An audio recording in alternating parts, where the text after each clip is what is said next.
नमस्कार मित्रों, Hindi dose on demand channel में एक बार आपका फिर स्वागत है।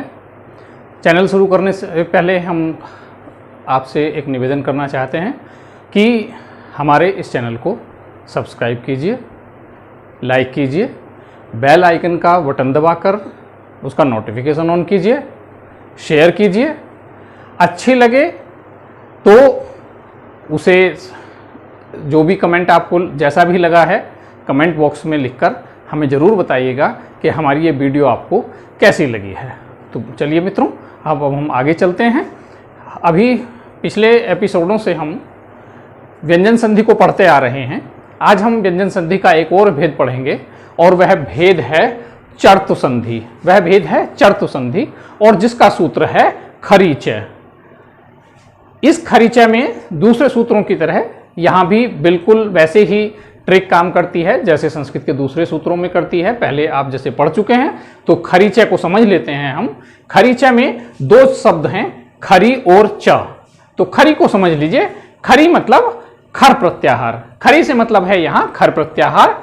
और खर प्रत्याहार में जो वर्ण आते हैं वो आते हैं वर्गों का पहला दूसरा वर्ण और श श स। और अब आता है हमारा च। तो चा में जो है, चा का मतलब यहां है चर प्रत्याहार।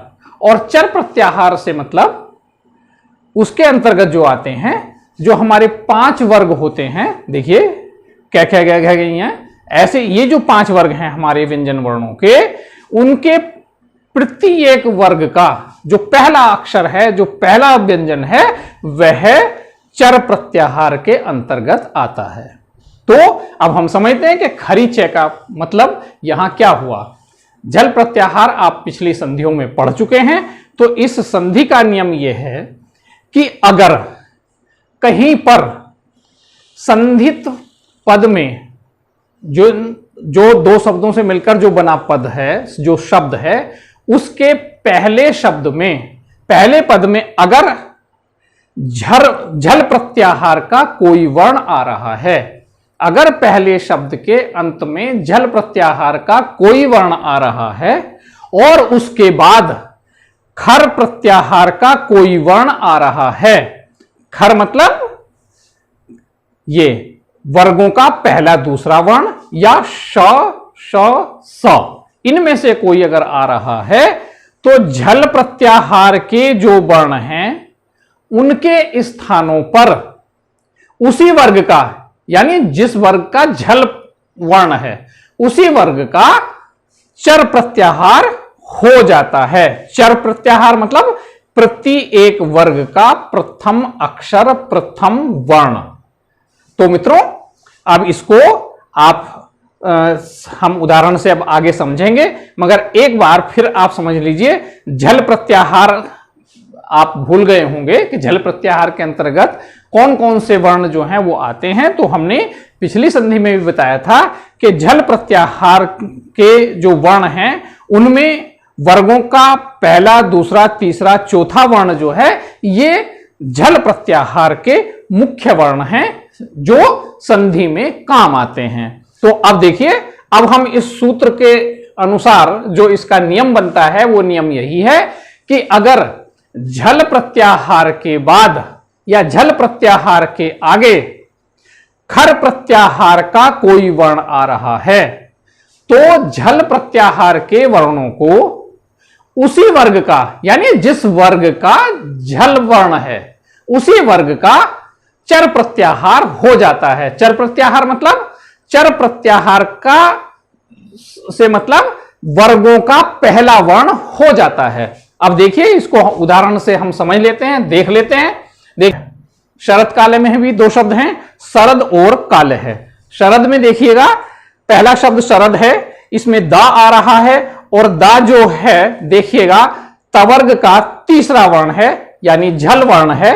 और झल के आगे जो है वो का आ रहा है, का मतलब खर आ रहा है। तो देखिए पहला वर्ण है ये कवर्ग का है, पहला वर्ण काला है में का। तो नियम क्या है कि अगर झल के बाद खर आ रहा है तो झल को उसी वर्ग का चर हो जाएगा। तो उसी वर्ग का चर हो जाएगा। देखिए चर मतलब उसी वर्ग का पहला वर्ण। तो देखिए ये दा है, यहां पर दा जो है वो तवर्ग का तीसरा वर्ण है, तो झल है, और इसको चर होना है, तो चर मतलब पहला वर्ण होना है, तो तवर्ग का पहला वर्ण जो है वो ता है, तो इस दा को जो है वो ता हो जाएगा। देख लीजिए इसको, देखिए ये है शरद जमा कालह, ये हमने लिख लिया यहां, इसको कालह हो गया। अब इस दा को जो है वो ता होना है यानी खर होना है, तो हम इसको ये कर लेते हैं। तो ये हमने झल को जो है चर कर दिया है। ये देखिए ये हमने दा को ता कर दिया है यानी झल को चर कर दिया है, और जब हम इसको मिलाकर लिखते हैं तो ये शब्द बन जाता है हमारा शरत कालह। देखिए ये शब्द बन गया हमारा शरत कालह। अब हम इससे आगे चलते हैं। इसका उदाहरण का एक और शब्द हम लेते हैं, और वो उदाहरण का हम अगला शब्द लेते हैं उत्कीर्णः। कौन सा शब्द लेते हैं? उत्कीर्णः। देखिए ये उत्कीर्ण है, इसमें भी बंधुओं दो शब्द हैं। उत्कीर्ण में भी दो शब्द हैं, उद और कीर्णः। उद और कीर्णः। अब उद में देख लीजिए दा है, तो चूंकि ये तवर्ग का तीसरा वर्ण है इसलिए झल है, और कीर्णः आ रहा है, ये वर्ग का कवर्ग का पहला वर्ण है इसलिए ये खर है। देखिए यहां हमने बताया था ये खर है, तो जब झल के बाद खर आता है तो झल को उसी के वर्ण का चर हो जाता है यानी प्रथम व्यंजन हो जाता है। तो देखिए तवर्ग का यानी जिसका दय है तवर्ग का, और तवर्ग का प्रथम व्यंजन तय है, तो हम इसको हम कर लेते हैं। देख लीजिए, देखिए ये है उद जमा कीर्णः। इसको हम दा को जो है वो ता कर लेते हैं यानी खल को जो है हम चर कर लेते हैं, तो ये हो जाएगा हमारा उत जमा कीर्ण है। और जब हम इसको मिलाकर लिखेंगे, देखिए जब हम इसको मिलाकर लिखेंगे तो ये शब्द हमारा बन जाता है उत्कीर्णः। ये शब्द हमारा बन जाता है उत्कीर्णः। एक और उदाहरण हम पढ़ेंगे। अगला उदाहरण है हमारा आपद कालह। आपद कालह में भी संधि जो है वो शरद कालह की तरह होगी। देख लीजिए आपद कालह में भी दो शब्द हैं, आपद और कालह। आपद जमा कालह, जैसे शरद काल में शरद था, अंतिम वर्ण जो था वो दा था, तो देखिए यहां भी अंतिम वर्ण दा है, और आगे जो है वो खर का पहला वर्ण है, वर्ग का पहला वर्ण है का यानी खर है, तो झल को चर हो जाना है, और चर जो है कवर्ग का पहला वर्ण जो है, देख लीजिए सॉरी ये देखिए दा का तवर्ग का जो पहला वर्ण है वो ता है, तो झल को जो है वो चर होना है। तो देखिए हम कर लेते हैं इसको, आपद जमा कालह। देखिए इस झल को हम चर कर लेते हैं। ये देखिए हमने इसको चर कर लिया है, आपत जमा कालह है, और देखिए आपत जमा कालह है, और जब हम इसको मिलाकर लिखेंगे तो ये शब्द हमारा बनेगा आपत कालह। ये शब्द हमारा बन गया है आपत कालह। तो दोस्तों ये भी आप समझ चुके हैं। अब हम इसका एक और उदाहरण पढ़ते हैं जो कि कवर्ग से आएगा, कवर्ग से आने वाला है।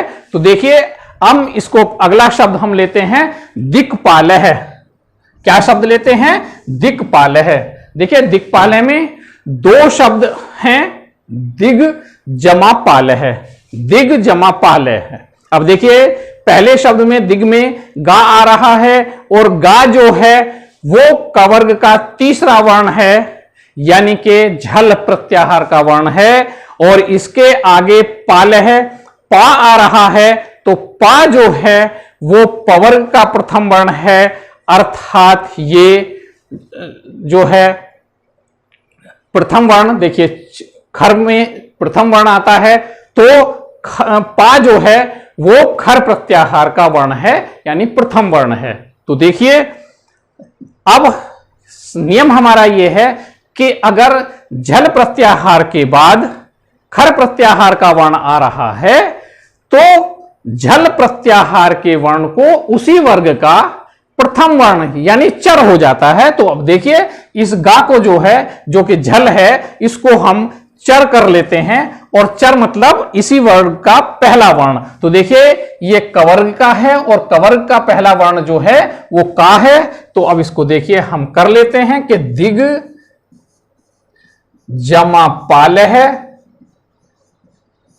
इसको हम झल को जो है हम चर कर लेते हैं और चर मतलब पहला वर्ण वर्ग का। तो देखिए हमने कर लिया है, दिक जमा पाल है। देखिए हमने झल को जो है वो चर कर लिया है, चर मतलब वर्ग का पहला वर्ण कर लिया है, और जब हम इसको मिलाकर लिखते हैं तो ये शब्द हमारा बनता है दिक्पाल है। देखिए ये शब्द हमारा बन गया है दिक्पाल है। तो देखिए अब हम एक और शब्द लेते हैं जो कि पवर्ग का है, बाकी वर्ग का हम उदाहरण आपको बता चुके हैं। देखिए ककुप प्रांत है, ककुप प्रांत शब्द है हमारा ककुप प्रांत है, जो कि दो शब्दों से मिलकर बना है, और वो शब्द क्या है, क कुभ जमा प्रांत है। ककुब प्रांत है शब्द जो है वो दो शब्दों से मिलकर बना है, ककुब जमा प्रांत है। अब भय देख लीजिए, भय जो है वो पवर्ग का चौथा वर्ण है अर्थात झल है, और इसके आगे पा आ रहा है प्रांत का, तो पा जो है वो पवर्ग का प्रथम वर्ण है अर्थात खर प्रत्याहार का है, क्योंकि यह पवर्ग का प्रथम वर्ण है। अब नियम हमारा यह है कि झल के बाद अगर खर प्रत्याहार का कोई वर्ण आ रहा है तो झल प्रत्याहार के वर्ण को उसी वर्ग का प्रथम वर्ण अर्थात चर हो जाएगा। अब चर हो जाएगा प्रथम वर्ण। अब देखिए भा जो है वो पवर्ग का चौथा वर्ण है, तो इसको जब हम चर करेंगे यानी इस वर्ग का पहला वर्ण करेंगे तो यह है पा। अब देखिए हम इसको कर लेते हैं, यहां कर लेते हैं। देखिए ककुप जमा प्रांत है। अब देखिए हमने भा को पा कर दिया है, यानी झल को चर हमने कर दिया है, और जब हम इसको मिलाकर लिखते हैं तो ये हमारा शब्द बनता है ककुप प्रांत है। तो ये हमारा शब्द बनता है ककुप प्रांत है। तो दोस्तों इस तरह से हमारी ये चर्तु संधि पूर्ण होती है। इसमें कहीं भी आपको कोई समस्या आ रही हो, कोई बात समझ ना आई हो, तो कमेंट बॉक्स में जाकर हमें बताइएगा, हमें अपनी समस्या बताइएगा, हम उसका समाधान करेंगे, हम उसको फिर से बताएंगे। और अगर हमारी वीडियो आपको अच्छी लगे तो हमें जरूर बताइएगा कमेंट करके ये कि वीडियो आपकी कैसी लगी। इस वीडियो को शेयर कीजिएगा, लाइक कीजिएगा और घंटी वाला बटन दबाकर नोटिफिकेशन को ऑन कीजिएगा, जिससे हमारा प्रति एक वीडियो आपको समय रहते मिलता रहे। इसके बाद हम अगले एपिसोड में अगला भाग लेकर आएंगे। तब तक के लिए नमस्कार।